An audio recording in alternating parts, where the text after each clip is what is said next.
Hello guys, आज मैं आपको एक्सप्लेन करने वाली हूँ marriage first then fall in love का पार्ट 3। तो चलिए शुरू करते हैं। पार्ट 3 की स्टार्टिंग में हमें चूफियोंग की सिस्टर को दिखाया जाता है जो सॉन्गयन छा की बेइज्जती कर रही होती है। आप लोगों ने सुना ही होगा कि जितना बड़ा फैमिली बिजनेस, जितनी मालदार पार्टी उतनी ही छोटी सोच। तो ये भी बिल्कुल उसी टाइप की थी और वो सॉन्गयन छा से पूछती है कि तुम मेरे भाई से कब मिली, जिस पर सॉन्गयन छा कहती है कि 1.5 मंथ पहले। जिस पर उसकी सिस्टर कहती है कि वाओ, तुम ना कितनी अमेजिंग हो, इतने कम टाइम में तुमने मेरे भाई को कन्विंस कर लिया कि वो तुमसे शादी कर ले। तुम्हारे पास ज़रूर ना कोई ट्रिक होगी जो तुमने यूज़ की है और मुझे लगता है कि तुम ना एक जादूगरनी हो जो जिसने मेरे भाई पर जादू कर दिया है। जूफियोंग के फादर अपनी डॉटर को रोकने की कोशिश करते हैं और कहते हैं कि तुम इस तरीके से कैसे रूड वे में बात कर सकती हो, तुम चुपचाप ऊपर अपने कमरे में जाओ। जिस पर उसकी सिस्टर भी कहाँ कम थी, वो कहती है कि कमाल है, ये तो बिल्कुल भी अनफेयर है, अब मैं अपने घर में अपनी मन की बात भी नहीं कह सकती। जूफियोंग अपनी सिस्टर से कहता है कि देखो, तुमने अब्रॉड में स्टडी की है लेकिन उसके बाद भी तुम्हें काफ़ी कुछ सीखना बाकी है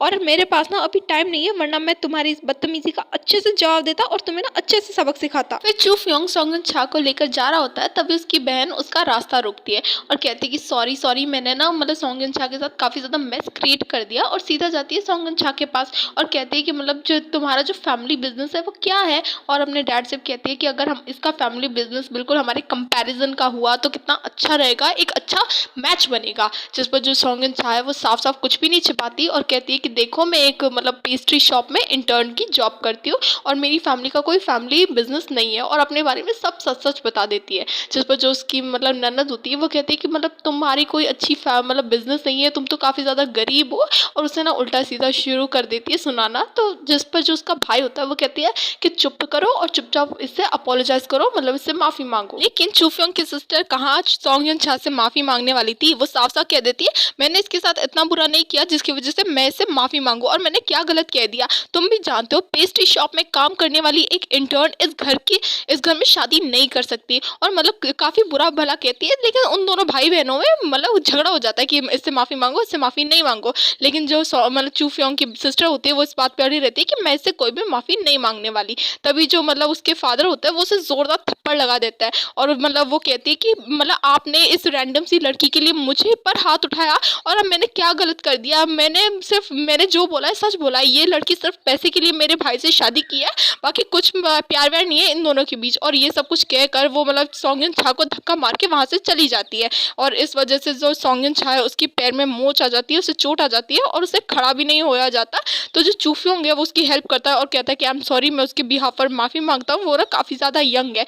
लेकिन जो सॉन्गयन छा है उसे चला भी नहीं जाता, तो चूफियोंग उसे गोदी में कैरी करके लेकर जाता है। जैसे ही वो दोनों अपने घर पहुंचते हैं तो जो चूफियोंग है वो सॉन्गयन छा को कैरी करने वाला होता है, लेकिन जो सॉन्गयन छा है वो कहती है कि नहीं नहीं, अब ना मैं काफ़ी ज़्यादा बेटर फील कर रही हूँ और मैं चल सकती हूँ। लेकिन चूफियोंग बिना उसकी बात सुने उसे गोदी में कैरी कर लेता है, और रात के टाइम पे सॉन्गयन छा की काफ़ी ज़्यादा केयर करता है, उसके पैर को मसाज वगैरह करता है और कहता है कि जब भी तुम्हें कोई बुली करे ना दोबारा से, तो तुम डरना मत, अगर तुम उनसे डरोगी तो वो तुम्हें और भी ज़्यादा बुली करेंगे, परेशान करेंगे, और है ना, जब भी कुछ ऐसी सिचुएशन हो तो उससे घबराना मत, और तुम जानती हो कि तुम सिर्फ मेरी हो, तो मेरे अलावा तुम्हें कोई भी बुली नहीं करेगा। और इस तरीके से वो कुछ ज़्यादा ही पास आ जाता है सॉन्गयन छा के। तो जो सॉन्गयन छा है वो भी अपनी आंखें बंद कर लेती है, उसे लगता है कि जो चूफियोंग है वो उसे किस करने वाला है, लेकिन ऐसा होता कुछ नहीं है। वो कहता है कि सुबह ना तुम ना जल्दी सो जाना, सुबह मेरे लिए खाना ब्रेकफास्ट बनाना बिल्कुल भी मत भूलना। ये सुनकर तो सॉन्गयन छा को काफ़ी ज़्यादा गुस्सा आता है और वो जाते हुए भी चूफियोंग को जर्क तक कह देती है। जैसे ही रात के टाइम पे सॉन्गयन छा की आंखें खुलती है तो वो देखती है कि जो चूफियोंग है वो बेवकूफ़ों की तरह दीवार से टकरा रहा होता है, वो एक्चुअली में नाइट वॉक कर रहा होता है। तो जो सॉन्गयन छा है वो चूफियोंग के पास आती है और कहती है चूफियोंग चूफियोंग, उसे उठाने की कोशिश करती है लेकिन वो कोई रिस्पॉन्स नहीं करता। तो सॉन्गयन छा उसे अपने साथ अपने रूम में ले आती है, वो चूफियोंग को अपने बेड पर लेटाती है, उसके पैर ऊपर वगैरह रखती है, लेकिन जो चूफियोंग है उसे कोई स्लीप वॉक नहीं आता, वो सिर्फ आंखें नाटक कर रहा होता है। और जैसे ही सॉन्गयन छा को पता चलता है तो वो कहता है कि तुम जग रहे थे। तो चूफियोंग कहता है कि तुम इतनी रात को अपने रूम में मुझे सेड्यूस करने के लिए लेकर आई हो क्या। छा कहती है कि मेरा ऐसा कोई इंटेंशन नहीं था, वो तो तुम रात में नाइट मतलब स्लीप वॉक कर रहे थे, तो मैं तुम्हारी हेल्प करने के लिए अपनी रूम में लेकर आई और तुम्हें बिठाया।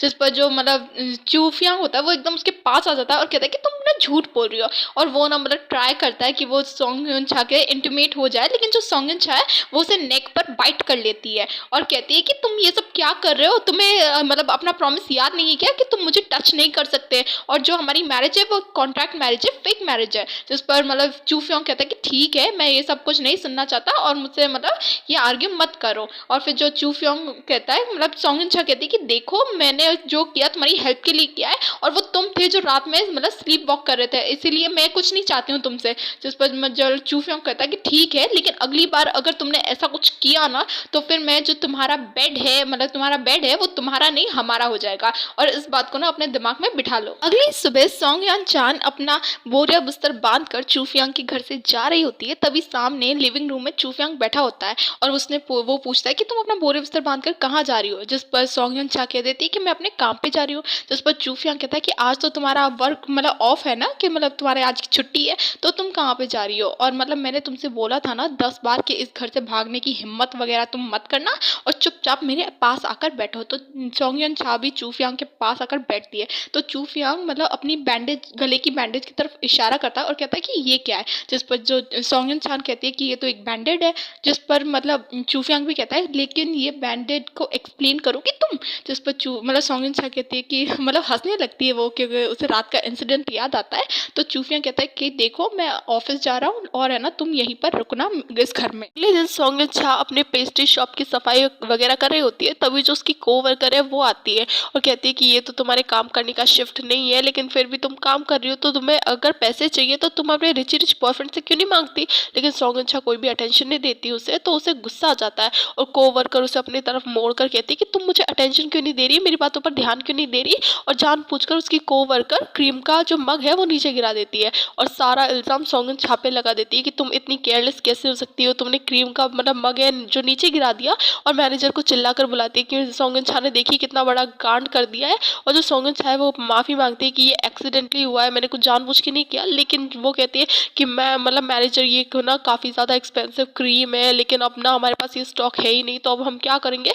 तो मैनेजर भी मतलब सॉन्गयन को काफ़ी ज़्यादा डांट देती है कि अगर तुम्हें मतलब आज की छुट्टी चाहिए तो तुम ये ट्रिक अपनाओगी, और अगर कल तुम्हारी वजह से हमारी शॉप बंद करनी पड़ी तो मैं तुम्हें फायर कर दूंगी। तभी जो उसकी मैनेजर मतलब उसकी कोवर्कर कहती है कि आप चिंता मत कीजिए, मैं ना कुछ कर दूंगी, क्योंकि मेरा भाई भी एकदम सेम फैक्ट्री या फिर मतलब उस शॉप में काम करता है, तो मैं क्रीम मंगवा सकती हूँ। जिस पर मैनेजर कहते हैं कि हम ना काफ़ी ज़्यादा लकी है कि तुम मतलब हमारी इस शॉप में काम करती हो। और मतलब सॉन्गयन से कहती है कि तुम ना जल्दी से जल्दी इस फ्लोर को क्लीन अप करो। और जो सॉन्गयन है उनके जाने के बाद फ्लोर क्लीन करने लगती है, और फिर मतलब सॉन्गयन उस शॉप से बाहर जाकर काफ़ी ज़्यादा रोती है, क्योंकि बेचारे के साथ आज इतना सब कुछ हो गया था। लेकिन तभी वहाँ पर चूफियोंग मतलब उसे कॉल करता है, लेकिन सॉन्गयन इतने बुरे मूड में होती है ना बंदी के कॉल भी रिसीव नहीं करती और उसका फ़ोन रख देती है, मतलब कट कर देती है। फिर वहाँ पर चूफियोंग आ जाता है और कहता है तुमने मेरा कॉल रिसीव क्यों नहीं किया। लेकिन वो देखता है कि सॉन्गयन काफ़ी ज़्यादा रो रही है, तो वो मतलब आराम से उसके पास बैठता है और उससे पूछता है कि आज मतलब आर्टिकल 5 हमारे जो मैरिज कॉन्ट्रैक्ट है उसमें लिखा था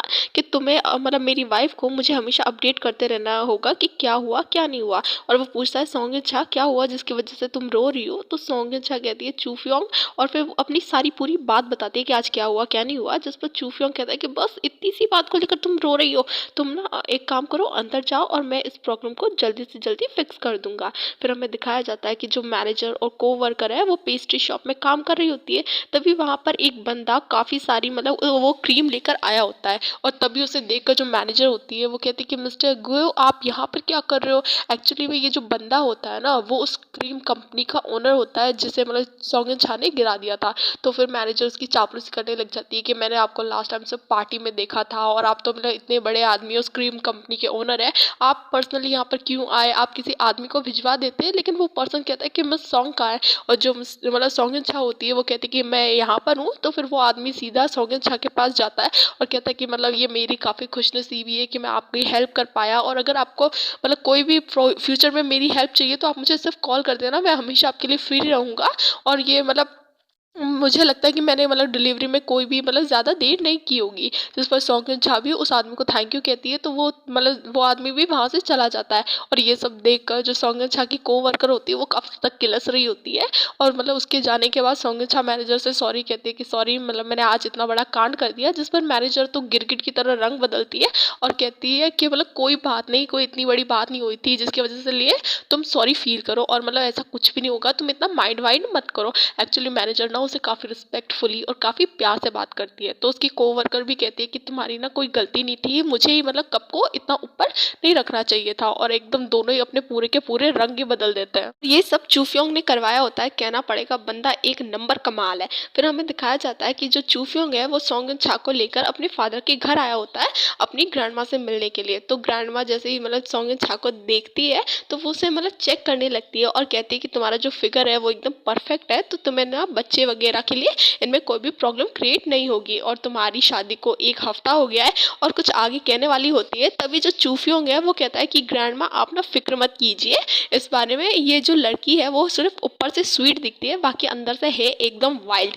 तो हम ना मतलब हर टाइम आपके इस काम मतलब आपके इस काम पे लगे रहते हैं। और ये सब सुनकर जो मतलब सॉन्ग छा है वो काफ़ी ज़्यादा एम्बेरस हो जाती है और है ना चूफियों को मारने लगती है और कहती है कि ग्रैंडमा आप ना इसकी बातों पे भरोसा मत कीजिएगा, ये यो ही झूठ बोल रहा है। और मतलब काफ़ी ज़्यादा नोटी नोटी बातें करने लगती है ग्रैंडमा। तो जो सॉन्ग छा है वो कहती है कि सॉरी मुझे ना बाथरूम जाना है। जैसे ही सॉन्ग छा बाथरूम जाने के लिए कमरे से बाहर निकलती है तो उसे सामने ही अपनी ननद दिख जाती है। तो वो अपनी ननद के पास जाकर पूछती है कि बाथरूम कहाँ पर है, जिस पर उसकी ननद भी उसे बता देती है कि वो वहाँ पर जाओ, वहाँ पर तुम्हें बाथरूम मिल जाएगा। और जो सॉन्ग छा है वो अपना बैग काउच पर रख कर मतलब सोफे पे रख कर वहाँ से चली जाती है। तो जो उसकी ननद है वो सॉन्गन छा के बैग में अपने जो इयररिंग्स हैं उन्हें खोल कर डाल देती है ताकि वो सॉन्गन छा को फंसा सके, और वहाँ से हंसी हंसी मतलब खुशी में निकल जाती है।